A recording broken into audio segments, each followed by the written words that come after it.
और बुलेटिन की शुरुआत करेंगे आगरा से बड़ी खबर के साथ। आगरा से बड़ी खबर, यहां मां और 3 बच्चों के शव घर में लटके मिले हैं। मामला फतेहाबाद क्षेत्र के नगला गडरिया का है।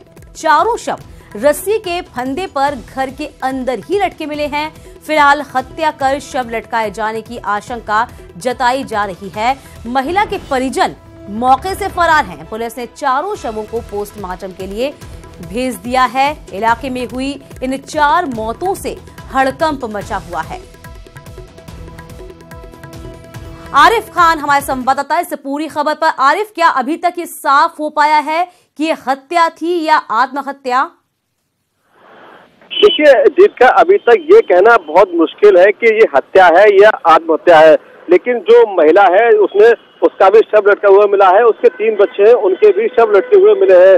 जो स्थानीय लोग हैं, आसपास के पड़ोसी हैं, उनका कहना ये है कि आज दिन में पति पत्नी के बीच झगड़ा भी हुआ था।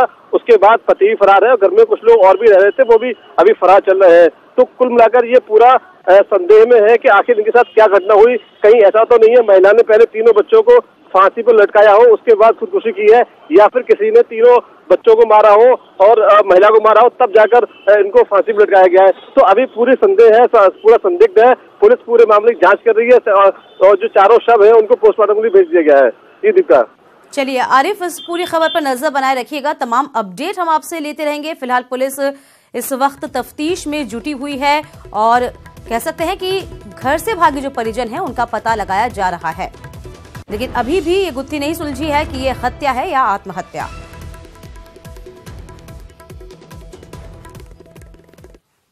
अपराधियों पर लगाम लगाने का दावा किया जाता है, लेकिन अब जो तस्वीर दिखाने जा रहे हैं वो तस्वीर दावों की पोल खोल देगी, क्योंकि दबंग बेलगाम हैं, जिनकी दबंगई को परिवार भी बढ़ावा देता है। आगरा में एक परिवार गौरव के नाम के दबंग से परेशान है, क्योंकि आरोपी आए दिन युवती से छेड़छाड़ की कोशिश भी करता है और धमकी देता है।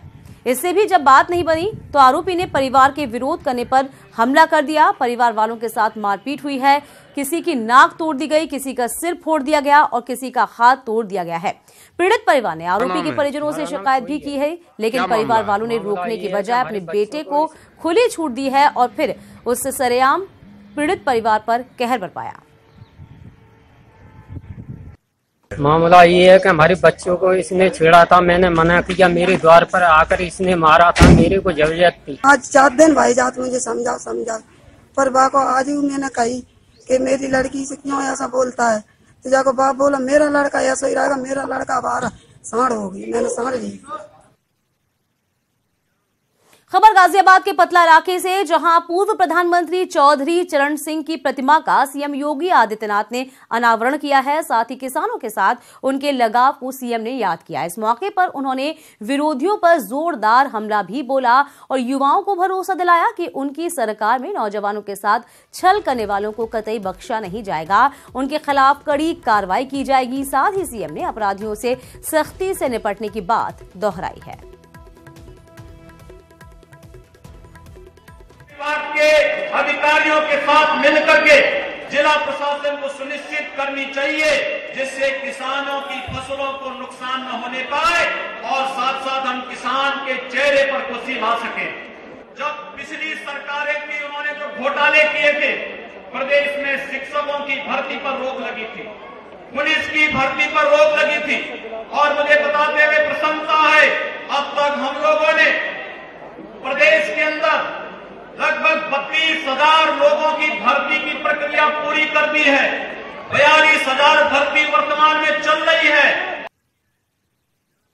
मुख्यमंत्री योगी आदित्यनाथ ने आज लखनऊ में राहुल गांधी पर इशारों ही इशारों में हमला बोला है। युवा कुंभ में बोलते हुए योगी ने कहा कि जो लोग रामकृष्ण को मिथक मानते रहे हैं वो अब जनेऊ दिखाकर और गोत्र बताकर लोगों को भरमाने की कोशिश कर रहे हैं। इसी दौरान सीएम ने कहा है कि अयोध्या में राम मंदिर का निर्माण जब भी होगा, लेकिन इसका निर्माण हम लोग ही कराएंगे।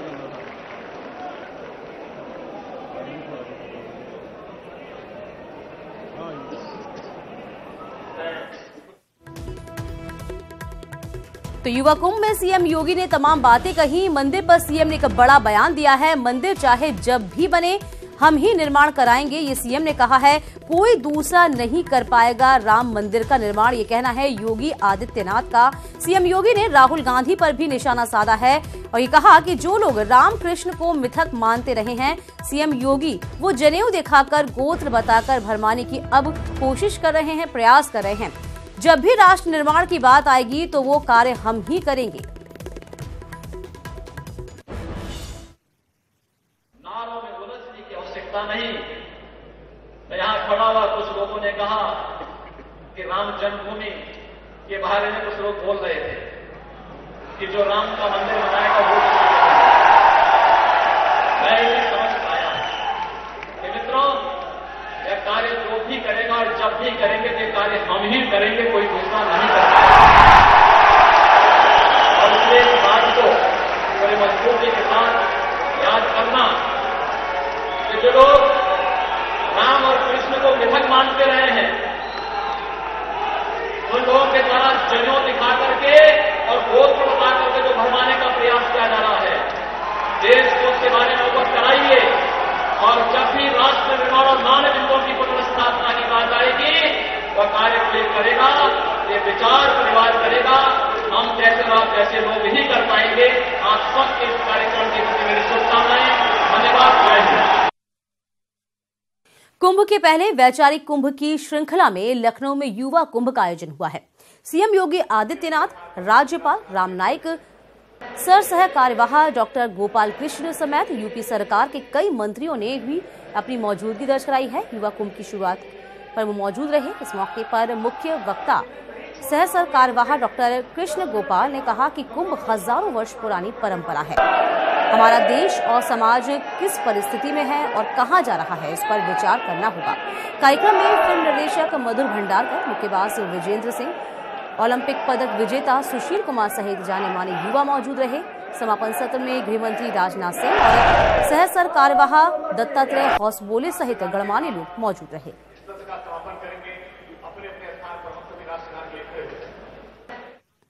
सावित्रीबाई फुले ने लखनऊ के रमाबाई मैदान में एक विराट रैली को संबोधित किया। इस मौके पर उन्होंने सरकार और बीजेपी पर कई सवालिया निशान खड़े किए।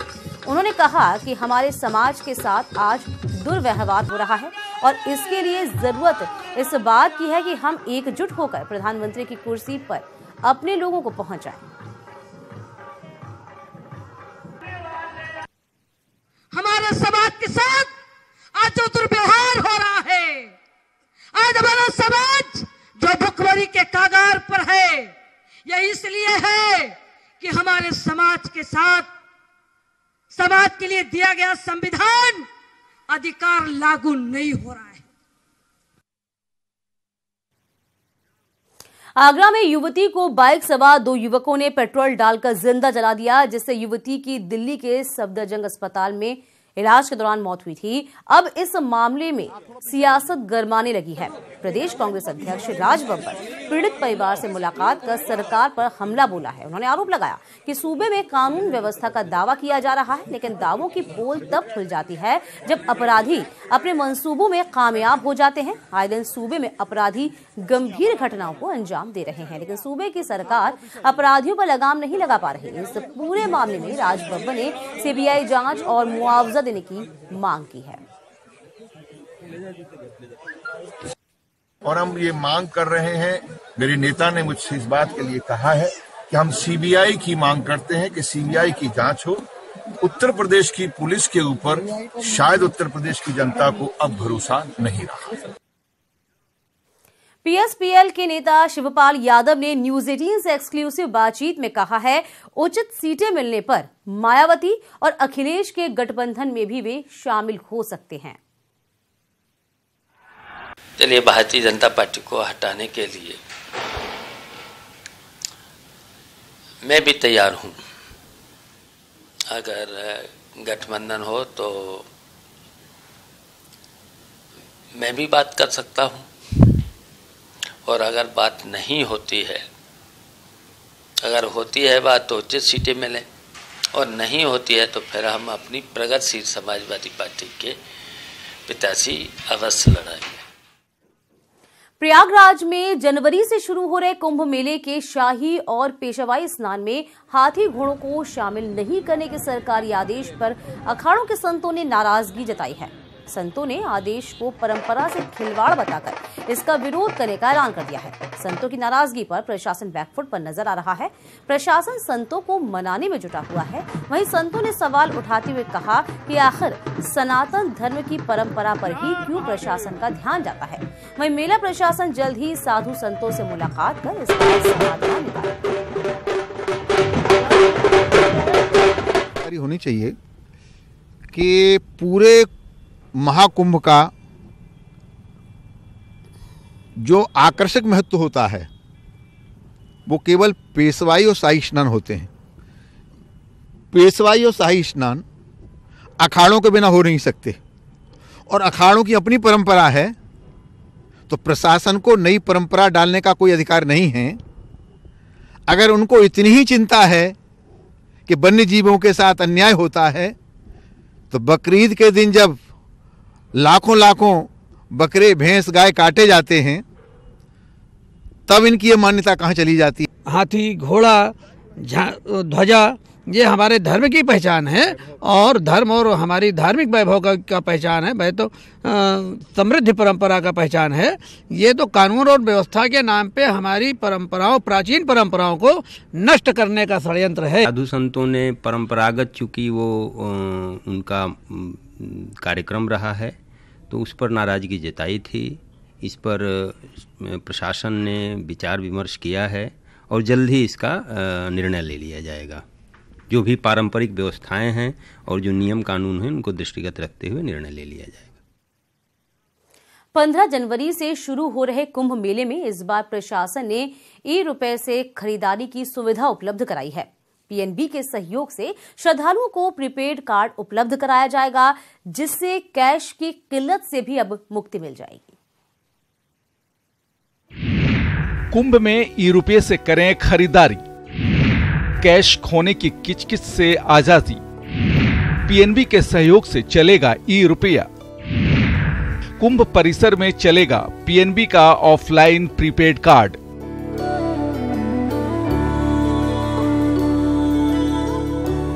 पवित्र कुंभ मेले की मेजबानी के लिए प्रयागराज फिर से तैयार हो रहा है। प्रशासन ने अपनी ओर से तैयारियां पूरी कर ली हैं, तो अखाड़ों की गहमा गहमी के बीच संगम पर कुंभ परिसर में साधु संतों का जमावड़ा लगने लगा है। 15 जनवरी से शुरू होने वाले कुंभ मेले को लेकर प्रशासन ने इस बार कुछ खास व्यवस्था की है। इस बार आस्था के साथ ही कुंभ तकनीकी संगम का भी गवाह बनने को तैयार है। कुंभ में इस बार आप कैश खोने या जेब कटने की मुश्किल से आजाद होकर आए, क्योंकि इस बार कुंभ प्रशासन ने ₹1 कार्ड का विकल्प उपलब्ध कराया है। इस कार्ड से कुंभ परिसर के अंदर रोजमर्रा की खरीदारी की जा सकेगी। इस कार्ड को पंजाब नेशनल बैंक के सहयोग से जारी किया गया है। इस ₹1 कार्ड को मोबाइल की तरह रिचार्ज भी किया जा सकता है। ₹1 पीएनबी का ऑफलाइन प्रीपेड कार्ड है, जिसे सीएम योगी आदित्यनाथ ने लखनऊ में जारी किया। पीएनबी कुंभ में यूपी सरकार का आधिकारिक डिजिटल पार्टनर है। कुंभ मेला परिसर में करीब 1000 दुकानों में पीएनबी ने स्वाइप मशीन उपलब्ध करवाया है, जहां इस कार्ड का इस्तेमाल हो सकता है। इसके अलावा कुंभ में सुरक्षा के पुख्ता इंतजामात किए गए हैं। जगह जगह पर सीसीटीवी कैमरे लगाए गए हैं, जिनसे 24 घंटे निगरानी की जाएगी। तो आसपास के इलाकों की दीवारें भी कुंभ के रंग में रंग दी गई हैं। इस बार कुंभ में श्रद्धालुओं के रुकने के लिए करीब 4000 लग्जरी टेंट भी बनवाए गए हैं। आस्था के संगम कुंभ मेले को लेकर प्रशासन ने अपनी तरफ से कोई कोर कसर नहीं छोड़ी है। सुरक्षा के साथ ही श्रद्धालुओं की सुविधा पर भी इस बार खास ध्यान दिया जा रहा है। Bureau report, news 18 network. अगली खबर फर्रुखाबाद से, जहां अफसरशाही नशे में अधिकारियों ने ऑफिस की मर्यादा को ही लांघ दिया उन्होंने जिला पूर्ति कार्यालय को मैखाना बना दिया। वीडियो में देखिए कैसे जिला पूर्ति निरीक्षक अधिकारियों के साथ टेबलों पर जाम छलका रहे हैं। इस पार्टी में अधिकारी कर्मचारी नमकीन और शराब की बोतल के साथ मौजूद हैं। अधिकारियों की इस पार्टी का वीडियो वायरल होने के बाद से हड़कंप मचा हुआ है।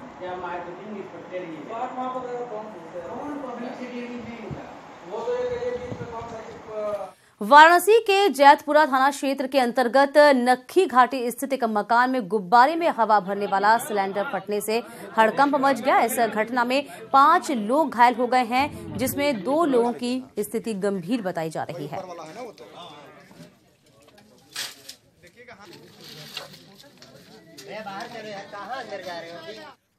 बुलंदशहर में बाघ दिखने से हड़कंप मच गया है। गाय के बछड़े पर आपको बता दें कि हमले के बाद अज्ञात जानवरों ने हिरण का शिकार किया था। इसके बाद ग्रामीणों ने दावा किया कि खेतों में बाघ को देखा गया है, जो लगातार हमले कर रहा है। बाघ होने की खबर से ग्रामीणों में दहशत का माहौल है। बुलंदशहर के अनूपपुर शहर थाना क्षेत्र के डाबका जंगलों का ये पूरा मामला। इलाके के आसपास के कई गांव में ग्रामीण रात को पहरा दे रहे हैं। वहीं बाघ को पकड़ने में वन विभाग की टीम भी अब फेल दिखाई देती है।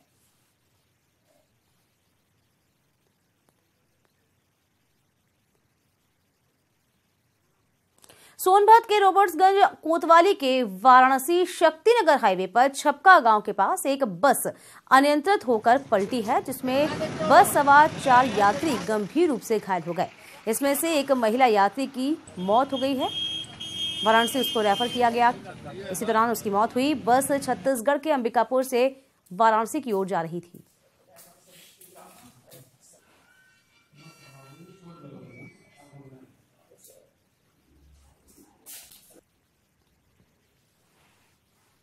बागपत के चांदीनगर थाना क्षेत्र के सिनोली गांव के पास ईस्टर्न पेरिफेरल एक्सप्रेस वे पर कोहरे के चलते दर्जनों वाहन आपस में टकरा गए।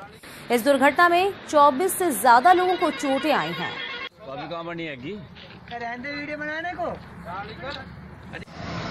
तो बागपत की तस्वीर हम आपको दिखा रहे हैं, जहां एक के पीछे एक कई वाहन जा रहे थे। कोहरा ज्यादा था। ईस्टर्न पेरिफेरल एक्सप्रेस वे है जहां ये हादसा हुआ है, जिसके चलते 24 वाहन आपस में टकरा गए। तो वाहनों की स्थिति आप खुद ही देख पा रहे होंगे। विजुअल आपको खुद बताएं कि टक्कर कितनी जबरदस्त हुई है।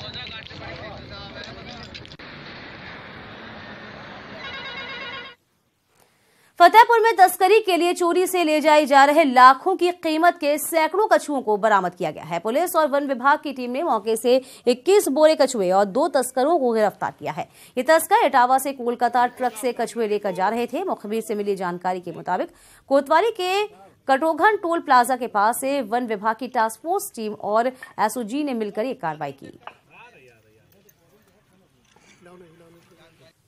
तो कछुए बरामद हुए हैं। 2 तस्कर इस बीच गिरफ्तार किए गए हैं। आपको बता दें कि बोरों में भरकर इस ट्रक से उनको ले जाया जा रहा था। इटावा से कोलकाता की ओर ले जाया जा रहा था, जिसमें कछुए बरामद किए गए हैं।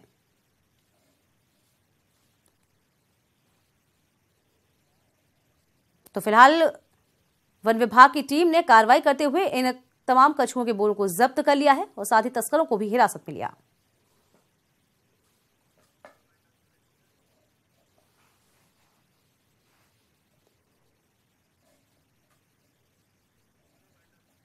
और इसी के साथ इस बुलेटिन में अभी के लिए इतना ही। इसके बाद आप देखिए अपना उत्तराखंड।